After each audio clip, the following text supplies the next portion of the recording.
Hi friends, अभिमान academy का फिर से आपका स्वागत है और आप देख रहे हैं अभिमान एकेडमी।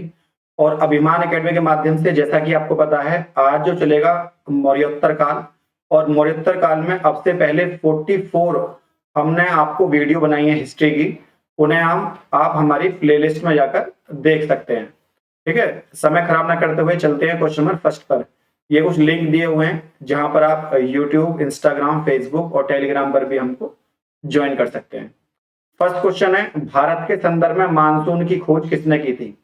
देखिए, भारत के संदर्भ में मानसून की खोज पूछी है आपसे, ये करी थी हिप्पालस ने। हिप्पालस, आप इसका नाम याद रखें, है ना, हिप्पालस ने।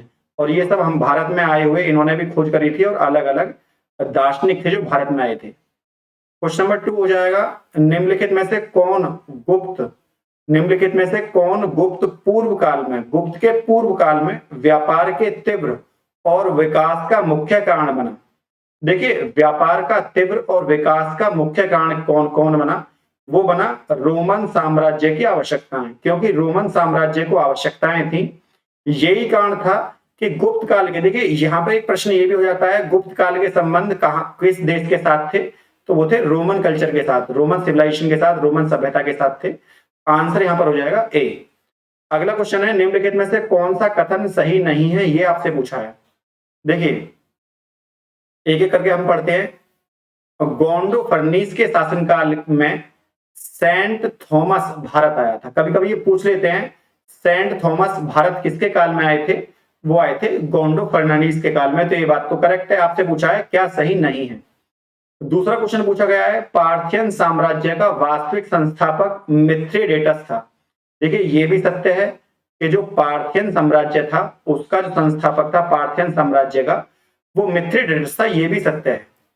तीसरा पॉइंट है यहाँ पर, पार्थियाई राजाओं के सिक्कों पर धम्रिय उपाधि मिलती है। देखिए, ये गलत है, धम्रिय उपाधि यहाँ पर गलत हो जाएगा, बल्कि उनके राजाओं के चित्र हुआ करते थे। चरक यज्ञ श्री सातकर्णी के दरबार में हुआ है ना, जो चरक यज्ञ हुआ है वो सातकर्णी के दरबार में हुआ था। ये भी सत्य है।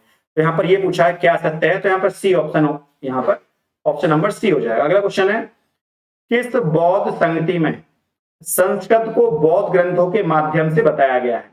देखिए, संस्कृत को चतुर्थ बौद्ध संगति हमारी कहाँ हुई थी? चौथी बौद्ध संगति हमारी हुई थी कुंडलवन में। कहां पर हुई थी? कुंडलवन। और ये कहां पर है?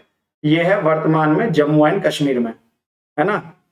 अच्छा, इसके अलावा ये जब ये चौथी बौद्ध संगति हुई थी उस समय राजा कौन था? मतलब किसके? देखिए, अश्वघोष की अध्यक्षता में हुई, अश्वघोष की अध्यक्षता में हुई, है ना। अच्छा, इसकी एक ट्रिक भी मैंने आपको बताई थी, यदि आपको ना पता हो तो मैं आपको बता देता हूं। इसकी ट्रिक थी, शत्रु का शोक कनिष्क ने किया। कनिष्क ने किया शत्रु का शोक कनिष्क, इसका मतलब है अजात शत्रु। शत्रु का मतलब यहां पर क्या हो जाएगा? अजात शत्रु। का अशोक का मतलब काल अशोक, और खाली शोक का मतलब अशोक, और चौथा कनिष्क। तो यहां पर मैं चारों नाम लिख देता हूं। पहला नाम आपका हो जाएगा अजात शत्रु का, दूसरा नाम हो जाएगा, इन दोनों को मिलाकर बनेगा, जिसका मतलब होता है काल अशोक। काल अशोक, ये पहला था अजातशत्रु, काल अशोक दूसरा था। तीसरा वर्ड आप खाली शोक को लेंगे और यहां पर शोक से मतलब हो जाएगा अशोक। अशोक, ये तीसरा हो जाएगा। और चौथा आपका कनिष्क है। ठीक है, ये इनके तो पहली बौद्ध संगति में अध्यक्ष कौन था? अजातशत्रु, दूसरी में काल अशोक, तीसरी में अशोक, और चौथे में स्वयं जो नाम दिया हुआ है ट्रिक में, कनिष्क, ये था। अच्छा, ये कह रहे हैं बौद्ध ग्रंथों के माध्यम के रूप में स्वीकार किया। चौथी बौद्ध संगति अंतिम बौद्ध संगति थी, और चौथी यहाँ पर आंसर हो जाएगा डी। मैं इसको यहाँ पर रफ कर दे रहा हूं थोड़ा सा। ये यहाँ पर जो हमारा आंसर हो जाएगा वो हो जाएगा चौथा, मतलब चौथी बौद्ध संगति में ऐसा हुआ, तो चौथी बौद्ध संगति में ये है। ठीक है, आप इसको याद रखना, संस्कृत को बौद्ध ग्रंथों के माध्यम में स्वीकार किया गया चौथी बौद्ध संगति में।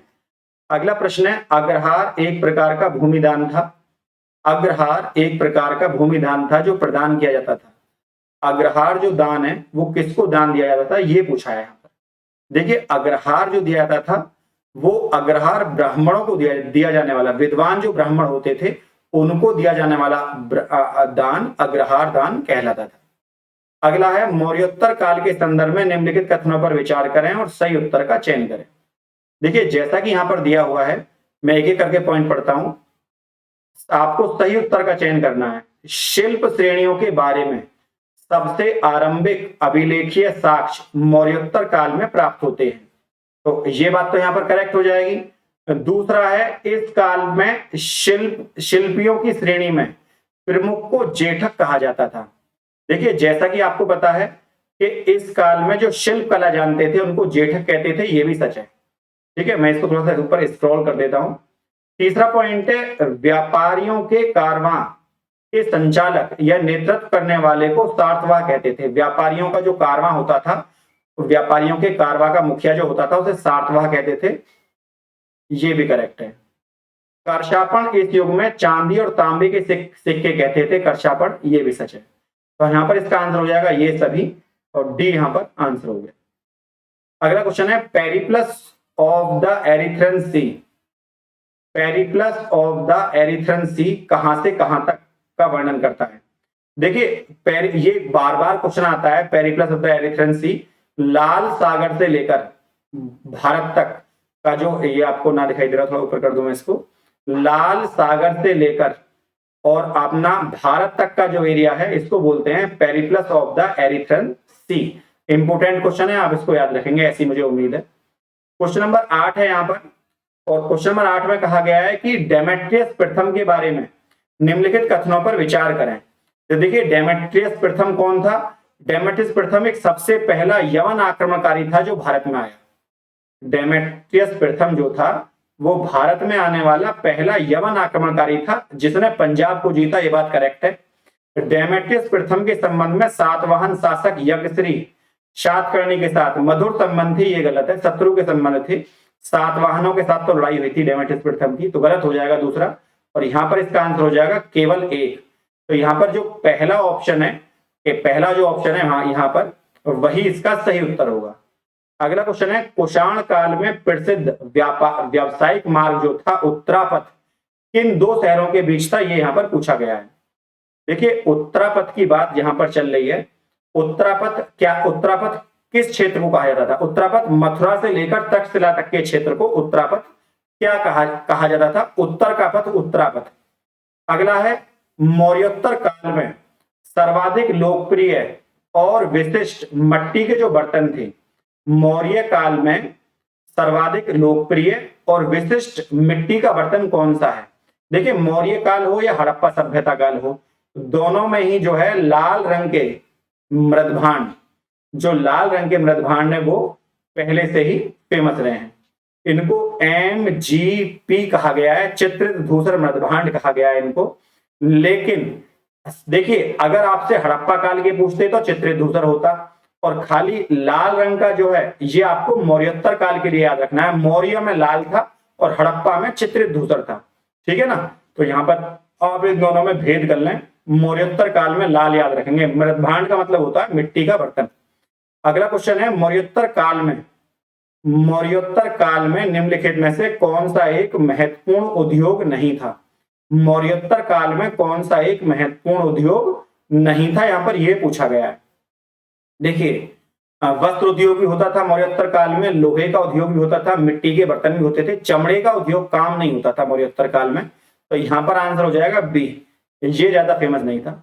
मथुरा शैली के बारे में कौन सा कथन असत्य है? आपको बताना है मथुरा शैली के बारे में कौन सा कथन गलत दिया हुआ है।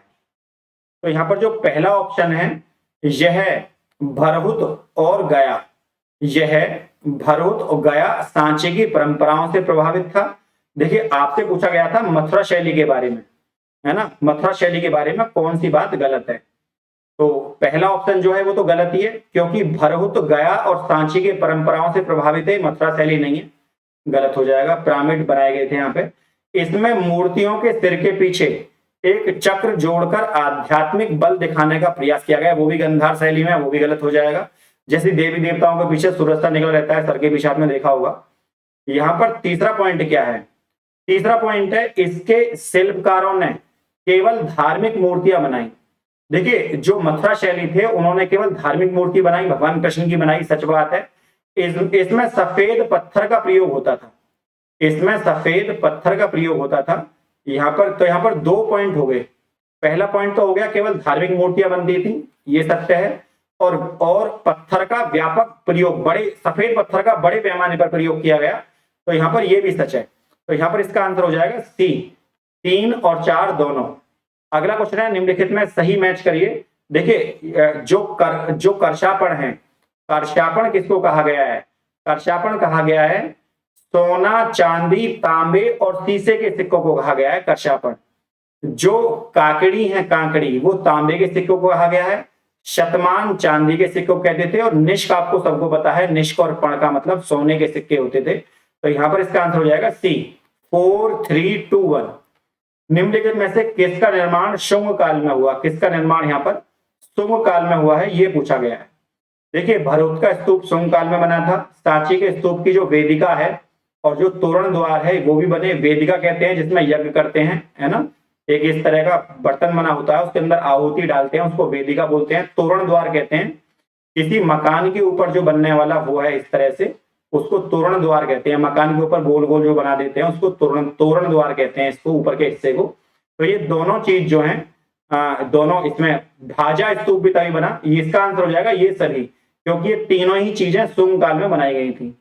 आपको बताना है कथन और निष्कर्ष में से कौन सी बात सही है। कथन में कहा गया है कि शुंग के शासनकाल के दौरान कुछ यवन यूनानी वैष्णव ने संप्रदाय में परिवर्तित हुए। शुंग के शासनकाल में कुछ यवन मतलब यूनानी लोगों ने वैष्णव धर्म को अपना लिया, ये बात तो सच है। तभी तो हेलियोडोरस के बेसनगर अभिलेख में गरुड़ स्तंभ का निर्माण करवाया था उसने। तो यहाँ पर जो दोनों पॉइंट हैं, बात तो दोनों सही है, लेकिन जो कथन और कारण है वो उसकी सही व्याख्या भी कर रहा है साथ ही साथ। देखिए इससे ये पता लगता है हेलियोडोरस ने हमारे गरुड़ का स्तंभ बनवाया, तो इससे ये पता लगता है क्योंकि हेलियोडोरस यूनानी था और उसने वैष्णव धर्म को अपनाया था, इसलिए उसने गरुड़ स्तंभ बनवाया। तो यहाँ दोनों ही बात सत्य हो जाएंगी और इसका आंसर हो जाएगा पहला, कथन और कारण दोनों सही है और कारण कथन का सही व्याख्या करता है। अगला क्वेश्चन है, कथन गौतमी पुत्र चातुर्वर्ण व्यवस्था का विरोधी था। जो गौतमी पुत्र था ये तो यहाँ पर कथन हो जाएगा। जो निष्कर्ष है, निष्कर्ष में दिया हुआ है कि गौतमी पुत्र शातकर्णी ने बौद्ध भिक्षुओं को संरक्षण दिया। देखो ये तो सच है कि शातकर्णी ने बौद्ध, ये तो सही है, लेकिन चतुर्वर्ण व्यवस्था का विरोधी था गौतमी पुत्र, ये गलत है। इसका मतलब है कथन गलत है और कारण सही है। तो आपको ढूंढना होगा कथन गलत और कारण सही कहाँ है। आंसर नंबर हो जाएगा यहाँ पर डी, कथन गलत है और कारण सही है। डी ऑप्शन यहाँ पर हो जाएगा। अगला क्वेश्चन है, कथन और कारण फिर से दिए हुए हैं, जिसमें आपको देखना होगा कि देखिए कथन में क्या कहा गया है, बुद्ध की तरह कुछ कुषाण शासकों पर एक जैन तीर्थकर अंकित है। सच बात है ये तो। कुषाण काल में मथुरा जैन धर्म का बड़ा केंद्र था, है ना। सिक्कों पर जैन तीर्थकर अंकित है। देखिए यहाँ पर दोनों ही बात सही है और पहला ऑप्शन हो जाएगा कथन कारण दोनों सही है और कारण कथन का सही स्पष्टीकरण करता है, क्योंकि सिक्कों की जो कला है वो मथुरा से बिलोंग करती है कहीं ना कहीं, तो ये भी सही हो जाएगा। अगला क्वेश्चन है, कथन है हिंदू यूनानी शासक मीनांडर ने बौद्ध धर्म को स्वीकार कर लिया था। तो देखो ये तो सच है कि मीनांडर ने बौद्ध धर्म को स्वीकार कर लिया था। बौद्ध दार्शनिक नागसेन ने उसे ऐसा करने से मना किया था।